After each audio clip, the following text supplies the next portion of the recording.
the lady was like, look, this is more serious than what we thought. If you don't have emergency surgery, you could potentially die. So at that moment, like everything just started going through my head. Everything I worked so hard for, things came into perspective real quick for me, because here it is, I'm working for these things and material things, right? But then also wanting to put my family in a better position. But then understanding that at that moment, those things couldn't save me. Welcome to another edition of the Expose and Expand podcast show. I'm the man with the plan, Jeremy Mathis. I'm Joshua. I'm going to give you the game, Mathis. And again, guys, welcome to another edition of the Expose and Expand podcast show, where we expose you to the ideas, the strategies, the struggles, the failure, the people, and the experiences that have gotten us from zero to millions. Guys, today we're talking about something that took us 11 long years to learn. We've been entrepreneurs for 14. It took us 11 years to learn this. I guarantee you that every entrepreneur can relate to what we're going to talk about today. I guarantee you that if you do not learn what we're talking about today and master it, that you will fail in business. And today we're talking about shit happens in business. You got to understand that. We're going to break it down. We're going to talk about how we learn it and the things that we had to go through in order to learn it. Let's get right into it, guys. So for you guys that are listening, it's just the shit that happens is just that unknown. The things that happen and it just pops up on you. You just like, you wasn't prepared for it. It wasn't planned for. And the story that I instantly think about is 5401. So for you guys that don't know, we have a real estate investing business and we flip houses, buy rentals, wholesale, do it nationwide. And we had one of our most headache flips ever happen. And we actually closed on the house about a few months ago. But we bought this house December 2021, and we actually just sold the house about 22, almost 23 months later. And it was a huge headache for us. So many things happened while we were flipping that house. When we first bought the house, we had intentionally wanted to do a high-end Airbnb. And we get into it, we start designing it, we start doing a lot of the work. And for this house, we was doing the house without permits. So long story short, we got caught doing work without permits, and the city stopped us. They gave us a stop work order, so we had to pull permits. It took 10 months to pull the permits, and during that time, we found out that we wasn't working with the best of contractors because a lot of them didn't know how to do permitted work, and it was a huge lesson for us. But it's a great story about what we're talking about today. The shit that happens is the unknown, and then how do you deal with it? Luckily, we was able to get out the house and sell the house, but we learned a lot of lessons doing that project. No, for sure. So, guys, when we first brought that project, something that Josh didn't say, we only intended to be in the rehab for no more than 6 months. That's a key point. We thought that it was going to take us 6 months max to rehab and fix this house up. And as Josh just stated, it took us 22 months to fix it up and then resell the house. So if you don't know how real estate works, for us, we buy using other people's money. And when you do that, you're paying interest for the length of time that you have their money. Imagine something that we thought was going to take 6 months, it ended up taking us 22 months, the amount of interest payments. And while we owned that house, the interest payment was $5,000 per month. So being in business, if we didn't understand and learn what we're going to talk about today in more detail, I think it would have folded us, because you got to be really mature to understand that everything in business ain't going to go how you expect it. Everything in business is not going to work out the way that you wanted to work out. And this was a huge instance that luckily we learned it and we was able to get through it because we had already learned it. But if somebody, a newbie, it would have been a tough road ahead. Like you said, a lot of people are fold under that pressure, but the good thing now, looking back on it, we've learned so many valuable lessons. One, just ensuring that we have the right team. Two, we already planned for the unknown we budgeted for the unknown, but we never budgeted for things to take that long. So always in our budgeting now, when we're flipping a house, let's budget for the unknown, right? Instead of 6 months, how long could we keep this house? Let's stress test the numbers and understand how long we can keep this house before we either break even or lose money. So we learned a lot of valuable lessons there. But going through that, as I sit here and I mourn that time, because it was just headache and trial and error after headache, trial and error. So that was the first time that we ever got a stop work order, and we had when that happened, we had been flipping houses for 6 years at the time. That was the first time that we ever got the stop work order on a house. How did you feel when you got that call, knowing that this was your first time ever getting that call? So I'll tell you. So when our contractor's name is Lawrence, and he was working at the house, he called me and he says, Joshua, in his Jamaican voice, Joshua, no, Wagwan. Yeah. We have a huge issue. You need to get here now. Yeah. So I'm like, man, Lawrence, what's up? What happened? He's like, no, you need to get here now. The inspector's here. So I'm like, oh man, my heart is racing. And I speed over to the house. It's 17 minutes from my office. And I meet Lawrence out front. The contractors, they had stopped working. So I meet him out front. He tells me what happened. And he was like, hey, the contractor's here and he wants to talk to you.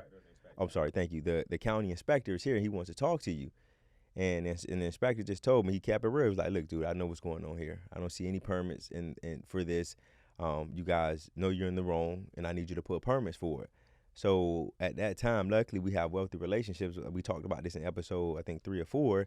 I called some of our friends, and they was able to help guide us through it. But it was a feeling of, like, my heart just dropped because we've never had to experience it before, right? You hear these horror stories of other people having to deal with it, but when you don't have to deal with it, you don't know that emotional toll, that emotional roller coaster that's going to happen, which happened to us. You're talking about emotional toll and emotional roller coaster.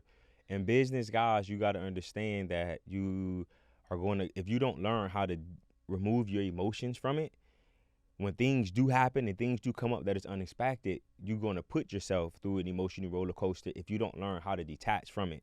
And that's something that we had to learn. And it took us 11 long years of learning that. What that means is within those 11 years, every time something happens, we go through this emotional roller coaster and we think about quitting the business and we thinking about like, man, dang, bro, why did this happen to us? As opposed to why is this happening for us? What are we going to learn from this? So guys, you got to understand that in business, things are going to come up that you don't expect, right? And a prime example of that is we had a team member that was on our team. He had been on our team for 2 years. When he first joined our team, we gave this guy so much leeway, meaning everybody else had to work in the office. We allowed him to work from home. Everybody else had to do things that we did not make this one guy do because we wanted to help the guy out. He was going through some things at home and we wanted to help him. So we thought that he would always be there for us, which when things ended, that wasn't the case. But he worked with us for about 18 to 20 months. And within that time, he was a great team member. He brought a lot of energy to the office.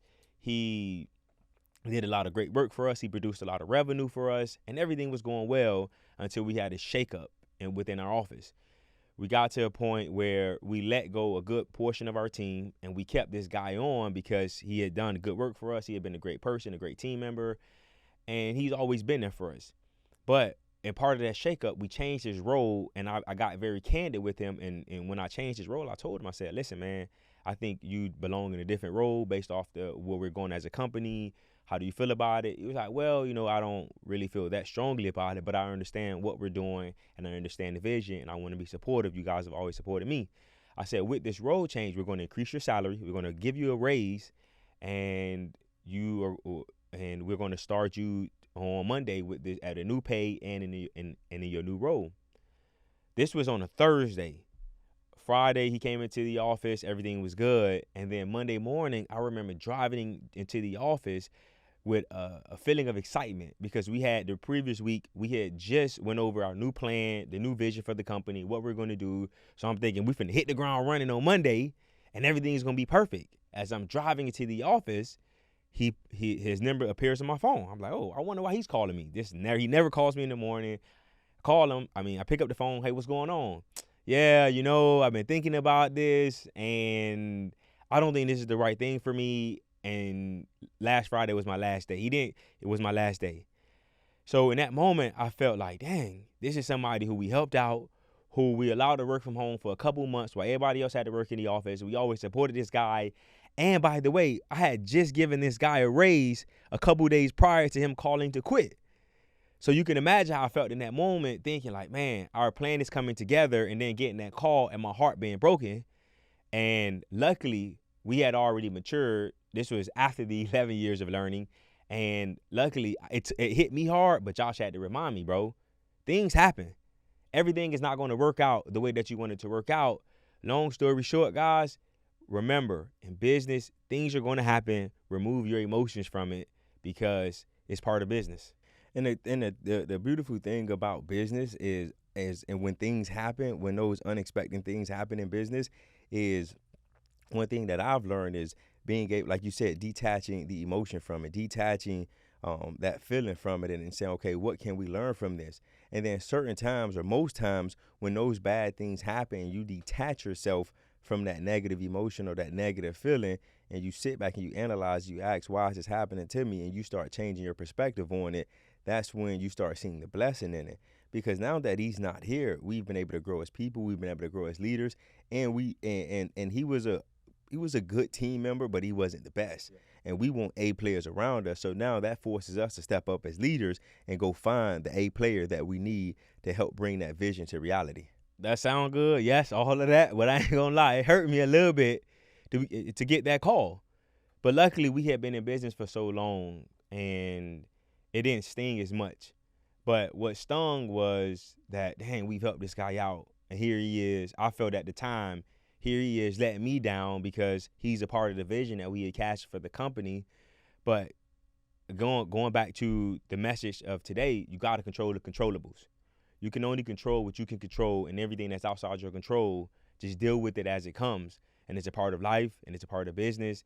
And if you want to grow, you need to understand that. So now another story I want to talk about and share with the audience is when we had the cleaning company. Do you remember the Sunday night at 8:30 p.m.? We was at Raj's house, and we received an unexpected phone call.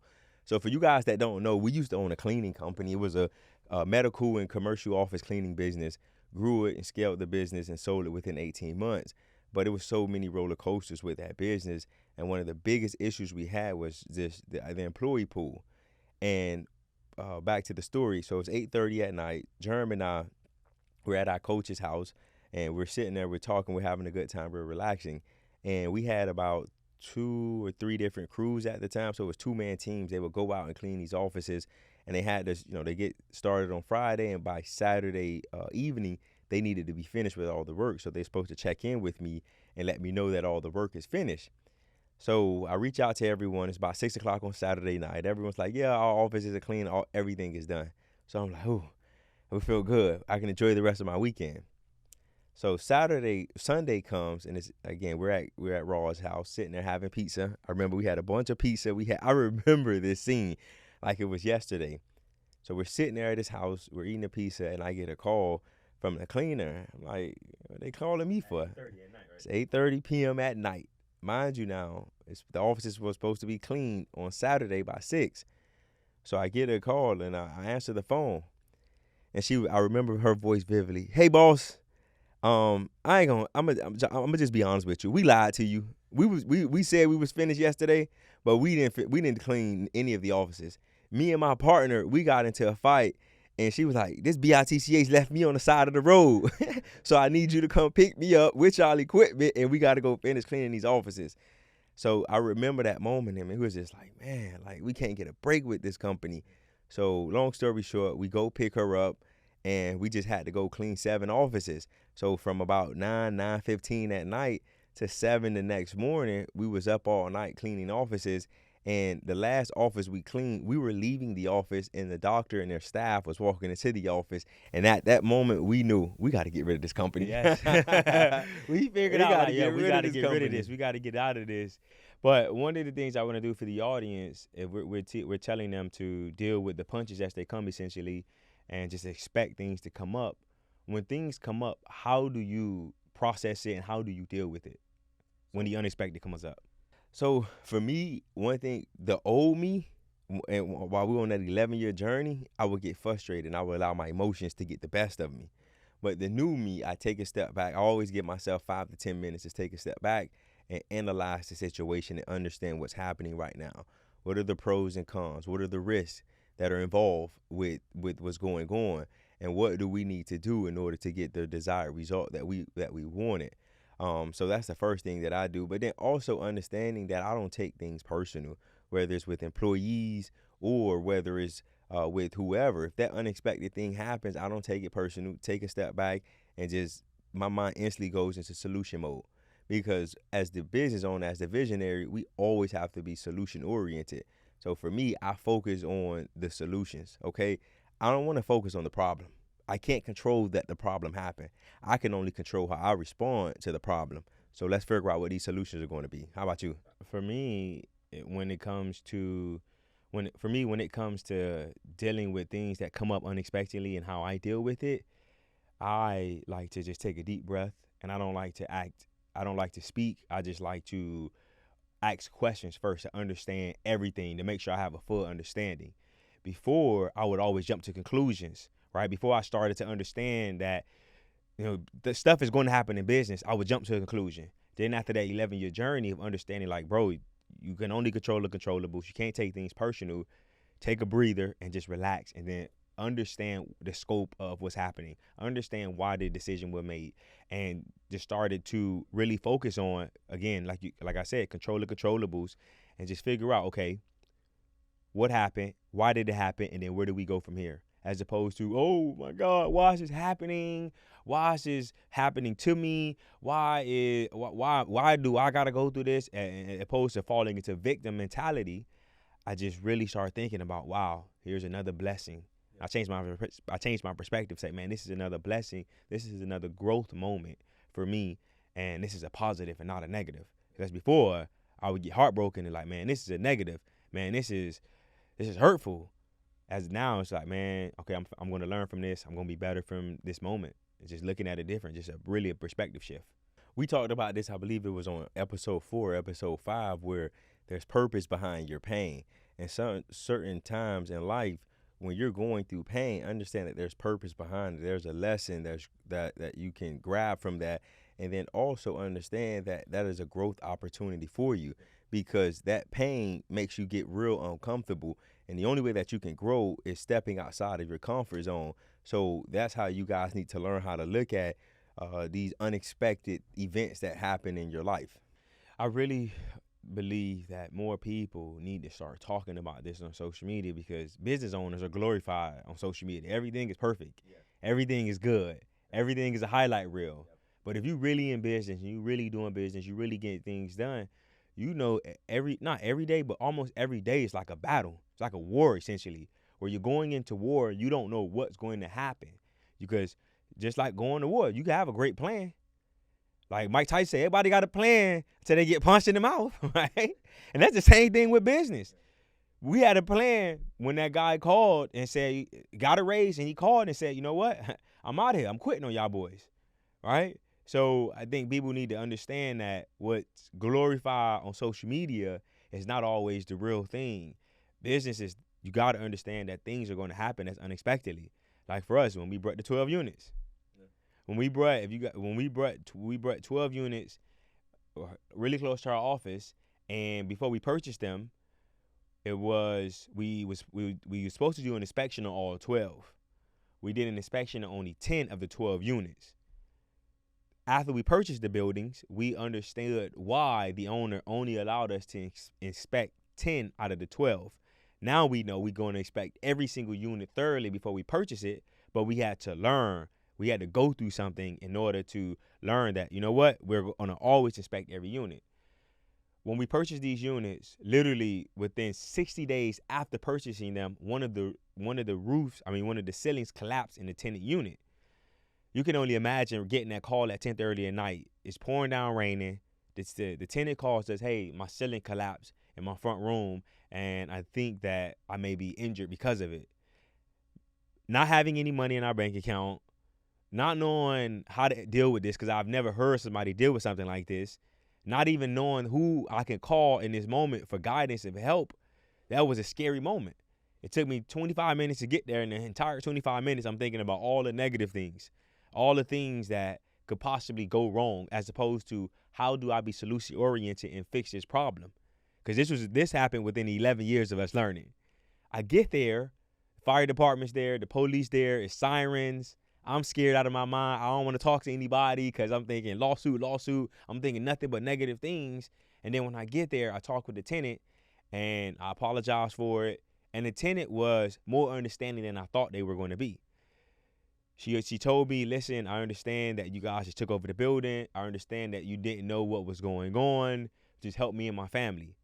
And I had to learn in that moment, you know what? Don't always expect the bad, because I was going there expecting the bad. I was going there expecting that she was going to be irate, that she was going to be upset, that at 11 o'clock at night, her family, she had 3 kids, her family's life is being negatively affected because of a building that we owned.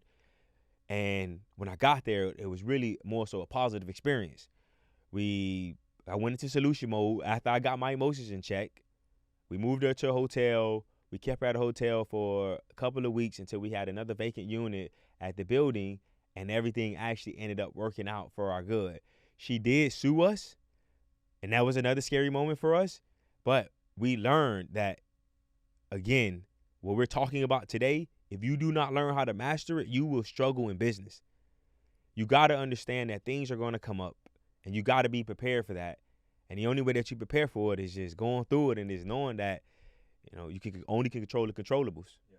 Now, that was all great points that you made. And one thing that I thought about while you were talking is some of the best business owners are some of the best problem solvers. And you got to understand in business, as if you're the owner, you're the entrepreneur, and you're running a business, you need to understand that one of your primary focuses is just to solve problems. Because most people are looking to you. Most people, the most effective leaders that ever lived are the ones that solve problems. They're the ones that the people can look up to and be like, hey, this is the problem that we're facing. How do we solve it? So we come in and every day we're putting out fires, whether it's here, not every day. I don't want to say that, guys. It's not every day we're putting out fires, but often, we're putting out fires, and we're trying to put better systems and processes in place so that we're not the only ones that's putting out these fires. But understand, guys, if you're going to start a business, you're growing a business, you're scaling a business, you're going to be putting out a lot of fires. That's just a part of the journey. And you're going to be part of being a business owner. You're going to be dealing with something expected at least once a week. Unexpected. At least once a week. Yeah. And it's just part of your journey. And I think you, as a business owner, you got to embrace that. Once I started to embrace that, okay, here's a new challenge. Here's a new problem to solve. Once I started to embrace that, things began to become much better for me personally in this term. I had to soak it in. I had to realize that.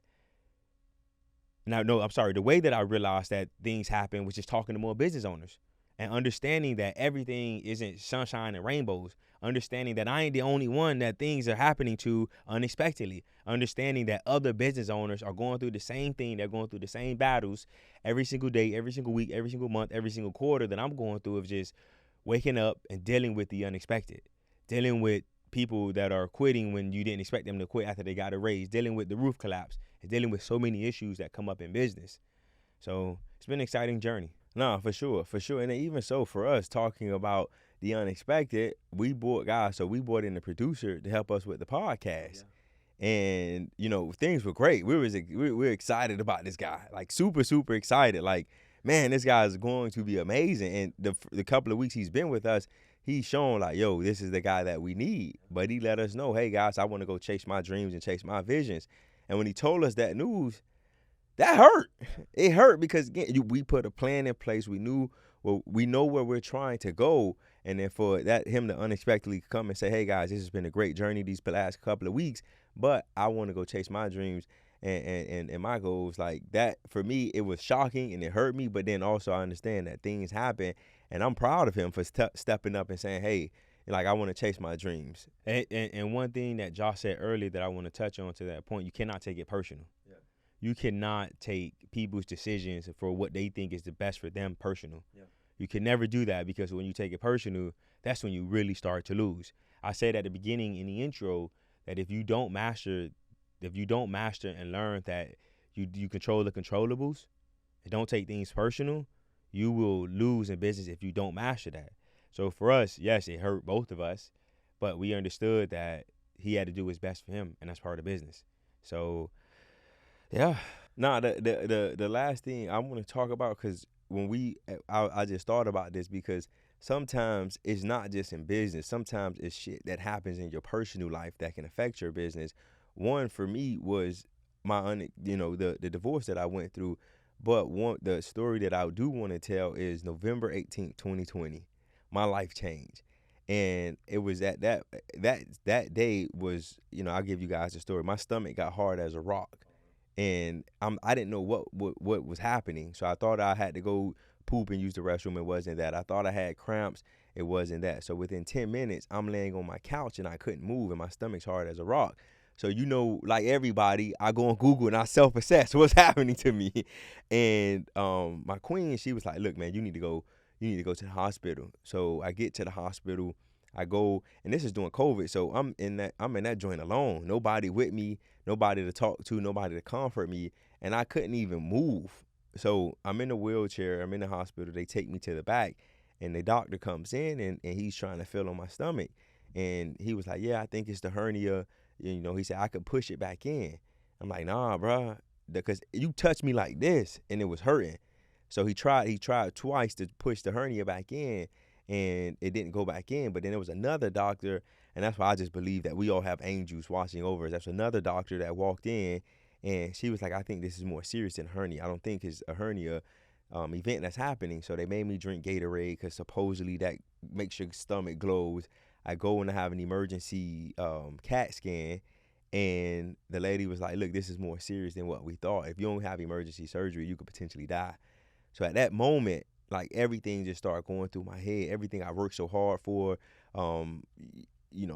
things came into perspective real quick for me, because here it is, I'm working for these things and material things, right? But then also wanting to put my family in a better position.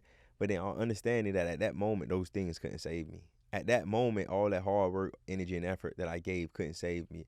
My family couldn't save me. So that made me take a step back. Thankfully, I had the surgery. Everything was okay. But after that made me take a step back and reassess who Joshua was, and reassess, like, what is it that I really want out of life. But when that happened to me, business still had to go on, right? So that taught me to understand that, one, when you're building a business, it's important that you have a team, because whether you're there or not, whether that employee's there or not, you still need to operate. You still need to push forward. So, yeah. So now, one of the things that Josh didn't mention in that story, he called us at like 5:30 to tell us I'm on the way to the hospital, and at 6:30, his girlfriend who took him to the hospital texted us he's in surgery. So you can imagine, from an hour of just, I'm going to the hospital, you think, oh, he fine, everything gonna be all right, and then 6:30 he's in emergency surgery. You're like, oh shoot, that was unexpected. Nobody expected that. Nobody expected for within an hour during COVID, when you couldn't go visit your loved one, that he was gonna be in emergency surgery. You didn't know what was going on, and it goes back to this point of you can only control the controllables, and always think positive about. Always think about a positive outcome as opposed to the negative, because was it that year that we had lost somebody, like previously to you going into the hospital? What do you mean? Auntie Kat, she passed away before? I think it was earlier that year. Yeah, so earlier that year we had a loved one that went to the hospital, that passed away in like 30 to 45 minutes to get to the hospital. So in that moment, us as a family, we like, dang, could this happen to Josh? But as a reminder of having gone through what we've been through in business, like, gosh, let's think positive about it, and let's just believe that everything is going to work out. And let's have faith in God, and that's what you have to do in business. But man, this show has been, I think, really, really good. Again, guys, you got to master and understand that you need to control the controllables, because unexpected things will happen in business. You have to do your best and understand that you will figure it out, but remove your emotions, because if you don't, you're going to live a life of agony and misery, because things will come up. I'm telling you right now, there is a guarantee. You ask any entrepreneur that's been in business full time for at least 1 year, they will tell you, man, so many things have come up and they've had to deal with it. So I think, man, this has been a great show. I'm super excited to see the feedback that you guys give us from this show. And remember, guys, as always, we have the gentleman's agreement, and that gentleman's agreement is going on our YouTube page, clicking that subscribe button, leaving a comment to make sure that We get your guys' feedback, and if you're listening on audio, which is Apple, Spotify, or wherever you listen to podcasts, you click that follow button, you leave us 5 stars. We put a lot of time and energy into this, and the gentleman's agreement is saying that, you know, you guys are going to support us, and we're not able to see you do it. That's why we call it the gentleman's agreement. So, man, we're super thankful for you guys listening. Make sure you guys share this with someone. Expose and expand. Peace. So even so, I don't know why Germ just think he was gonna end the show. I wasn't finished. No, the last thing I want to say is again, like Germ just said, life be lifing, guys, and understanding that life will life, and you got to be prepared for those unexpected moments, and you got to and ask yourself, hey, you have to understand that things are going to happen. But what separates the good from the great is just how you respond to those things happening. Like Germ said, remove your emotions. Think about the blessings and the lessons that you're going to learn from the things that you're going through and how that's going to help you grow in business. But again, man, thank you guys for tuning in. Expose and expand. Peace.